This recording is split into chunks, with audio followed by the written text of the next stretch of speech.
As the Telugu film industry now gets highly impacted because of the drug investigations that are taking place, now we've also seen how high-profile people also in the industry are being probed by the Special Investigative Team. Now, in a new twist, the SIT has arrested popular celebrity manager Woodker Ronson Joseph, also known as Ronny. Ronny was arrested after narcotic substances were recovered from his residential premises.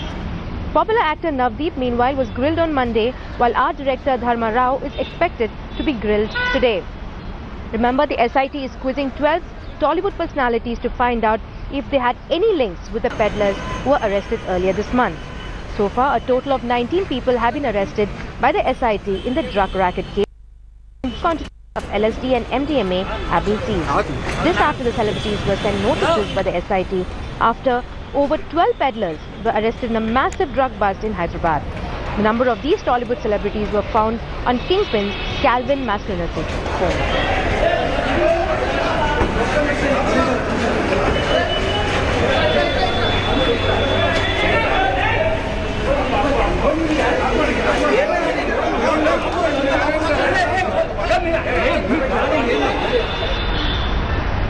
Now moving on to our next story, we have seen, and this time it comes a shocking story coming out of Tamil Nadu. A minor was kidnapped and raped in a place near Chennai called Tiruporur. Now the teen was found with her throat slit and her clothes ripped off.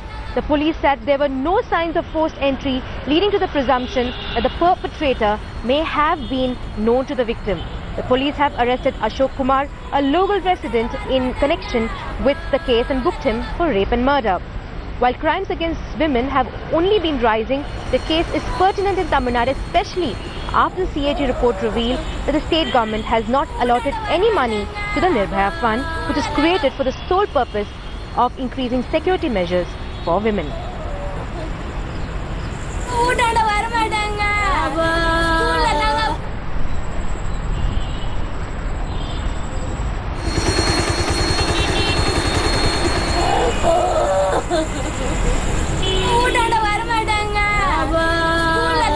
I'm now joined by my colleague Pramod Madam from Chennai. Pramod, can you give us details as to how the investigations have progressed till now?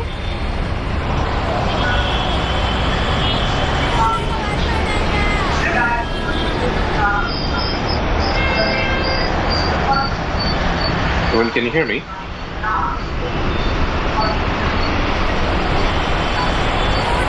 Yes, Pramod. So my question to you is, can you tell us exactly how the investigations have progressed till now? Very unfortunate for us to know about this particular event that occurred on Sunday night, and it was really shocking for the people of Tamil Nadu on the whole to find out like a girl was a minor girl who had to go through such an unfortunate event and to lose her life. Apparently, the mother had left the location around 6 p.m. and her siblings reached the place by 7:20 p.m. and within that point only this is a particular event. I mean, this thing has occurred, and the cops were able to the first clue they got was that there was no forced entry into the house. That's how they came to know that this person who had done this atrocious thing should be known to the victim, and that's how they started going ahead with the investigation. It was a pretty good job by the cops to find out the culprit within hours of the event that had occurred, and they were able to find out this person should be around the surroundings as well, and that is how they have right now caught one person. But still the cops don't want to give anything on a loose matter. That's why they still keep the investigation open and to find out was it one person who was involved or more than one person involved. Anyway, on this matter, we have to also claim that the Tamil Nadu government is also at fault because the CAG report that has brought out in 2016 has clearly maintained that Tamil Nadu government has not utilized any kind of fund that was given from Nirbhaya for the past 2 years. And many people over here, including activists, claim the money that was allocated for the protection and increasing the security of women, why was it not used? If the real condition was to sensitize the people about how to behave in public society, especially with women and children, money could have been easily used for that purpose, Ronny.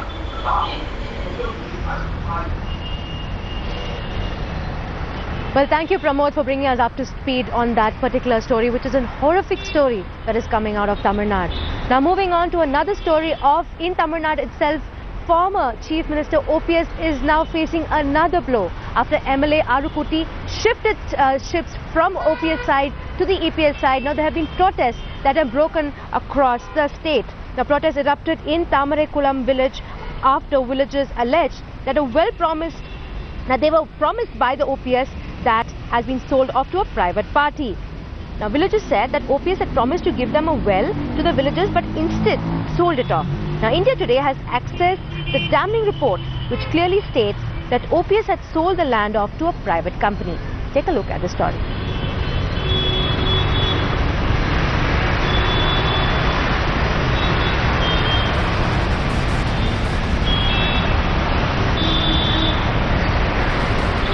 Now it's a big setback for TTV Dinakaran, who's the Deputy General Secretary of the AIADMK. Now the Madras High Court has now vacated a stay when it comes to trial of the FERA case which TTV Dinakaran is facing. The court has directed that the trial now be completed within 3 months on a day-to-day basis. Dinakaran is accused of acquiring over $1 million in foreign exchange without obtaining prior permission from the RBI and depositing the money in different accounts in the UK. Now the ED has charged him with a FERA violation and imposed a penalty of rupees 28 crore on him. Just 2 months ago, a charge sheet had been filed in the 2-decade-old case.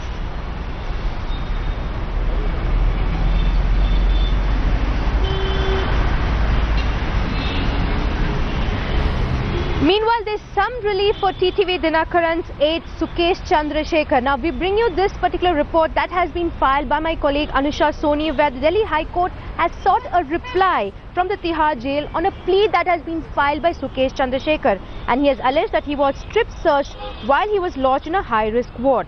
The High Court has also sought a reply from Tihar jail as to why Sukesh was kept in a high-risk ward, which is meant for dangerous criminals only. The court has now directed Tihar jail to ensure that Sukesh is not tortured in custody and posted the matter for further hearing on August 22nd. Remember, Sukesh is accused of acting as a middleman in the AIADMK two-leaf symbol row and is alleged to have taken crores in bribe to swing the two-leaf symbol in Dinakaran's favour.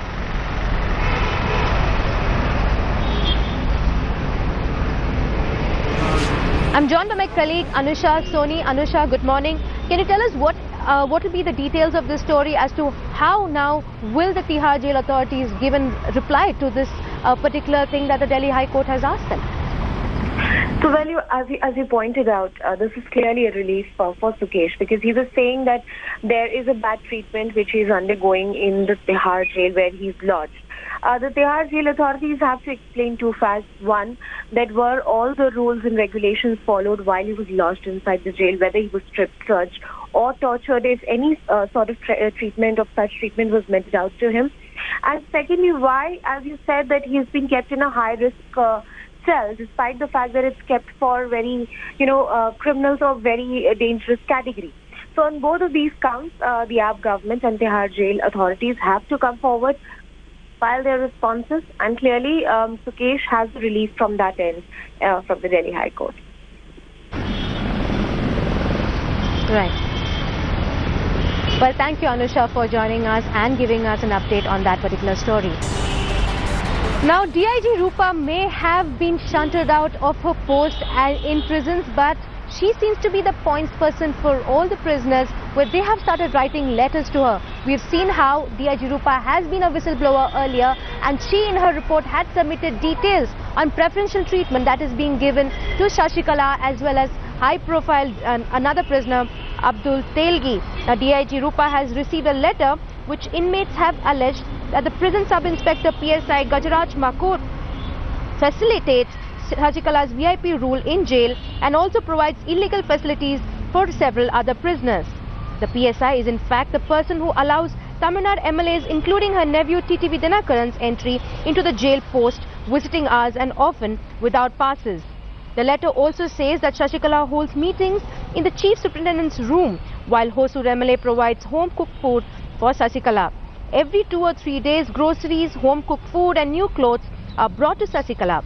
The letter also reveals that all these activities had been captured in the jail surveillance cameras.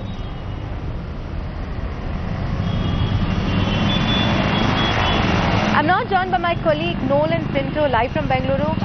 Nolan, can you tell us now that we have seen that the prisoners themselves have started writing letters to DIG Rupa? We've also heard from her earlier also saying that she has heard a lot of their problems in jail. Now, will she be taking this up with the government and submitting this to the government also? Well, good morning, Ronny. Now, this is pretty interesting because the jail staff, jail inmates have actually written this letter to her and confirming all the suspicion of everyone, and especially corroborating her letter to the government, her report to the government of the existence of VIP treatment. We've also seen how the officers have also accepted before the PAC committee chairman, R. Ashok, senior BJP leader, that this is happening. But this is interesting because here they talk about a particular police sub-inspector on how he has been paid off by the AIA-DMK in order to allow Sasikala special facilities. He also talks about how her clothes are transported via ambulances inside, how they have paid him off, and how he has bought sites in different parts of the state with the money that he has received from TTV Dinakaran and others. Now again, there's no proof over here. This is just a letter being written. Now we're not too sure whether they will actually take this up to the government, but this is especially damning, and it makes sense for her to actually submit this report to the government, and that the jail authorities, now the new DGP and DIG prisons, actually look into this. But Nolan, at the same time, we have seen how R. Ashok-led panel also has seen the two top cops who have recently joined in prisons also saying that very clearly they have shown the fact that Sasikala and Telgi have been getting preferential treatment. But we also know that a former IS officer, Vinay Kumar, is supposed to be submitting his report. So when is that expected to come, and have they already started questioning Sasikala and Ilavarasi in jail? That the report should come out anytime soon because the retired IS officers immediately started his investigations after the Chief Minister actually ordered the one-man committee to look into this. He is assisted by other officials.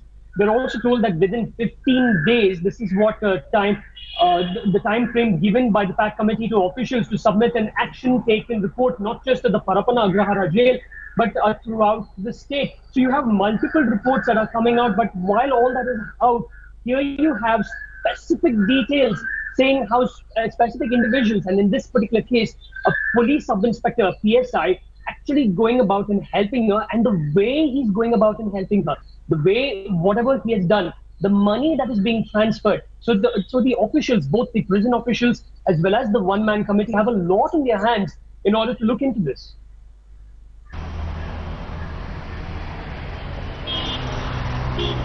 Right, thank you so much, Nolan, for joining us on this story and giving us all the updates specifically on Sasikala and the preferential treatment that is being given to her in prison.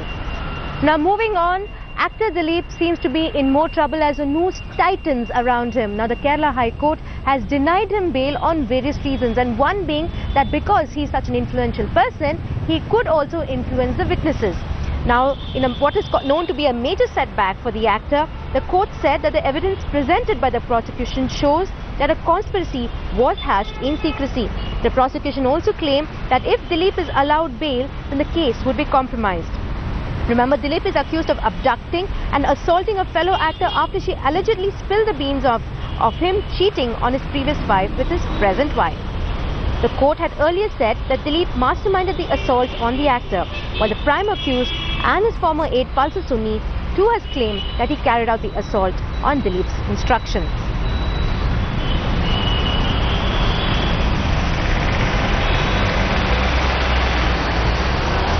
Now there's been enough talk around the place about actor and superstar Rajinikanth joining politics. Well, that debate continues, and we have seen how now it seems to be Kamal Haasan versus Rajinikanth, especially when it comes to Tamil Nadu politics, making it extremely interesting. But here we have his daughter Saundarya speaking exclusively to India Today on this issue. Throwing her weight around behind her father, Saundarya said her father has always done the right thing at the right time, and politics may follow suit if her father wants it. She further clarified on Kamal Haasan that he has always been her father's close family friend, and she respects his headstrong nature. This after speculation of a political face-off between the Vishwarupam star and Rajni. Dhanush, Kajal and Soundarya were in Delhi to promote their new film VIP 2.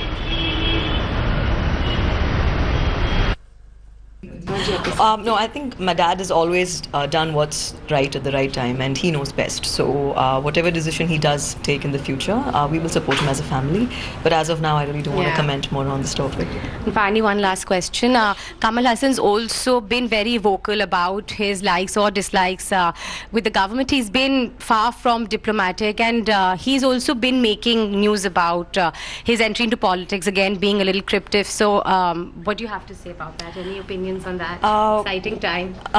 No, I think as a family, we've always, my dad and Kamal uncle have been very, very close. So whatever, I think he's a very headstrong person. He says what he believes in. So I respect him for that. And we always want peace and happiness for him. Well, we've seen how potholes have been claiming lives across the country.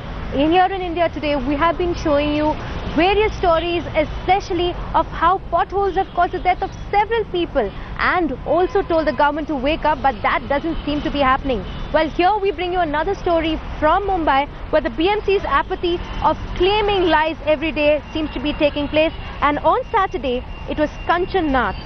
It was also on Sunday, Jagriti Hogle. Now, Jagriti was crushed to death by a truck after she fell from a bike which got stuck in a pothole.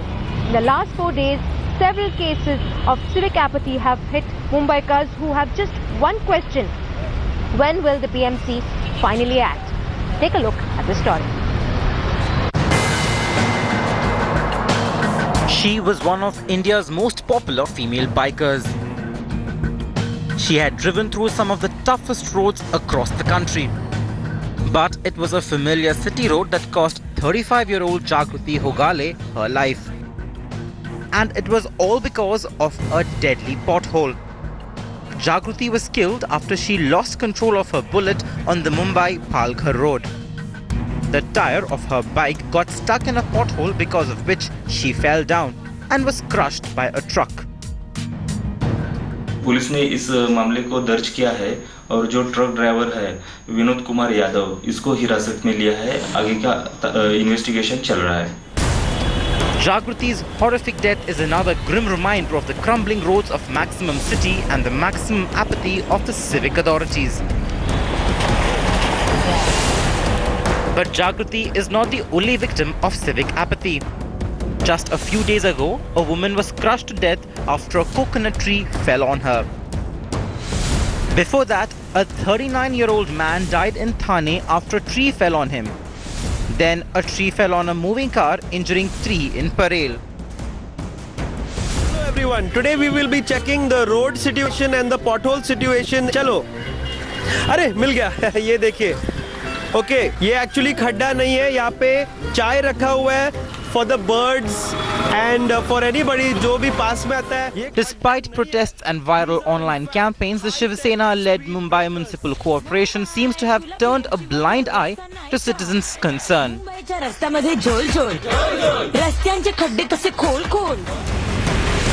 Every monsoon, it's the same old story in Mumbai.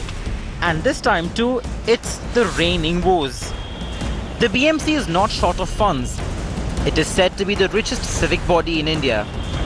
Yet for Mumbaikars, stepping out of their homes means to be in caution. Bureau Report, India Today.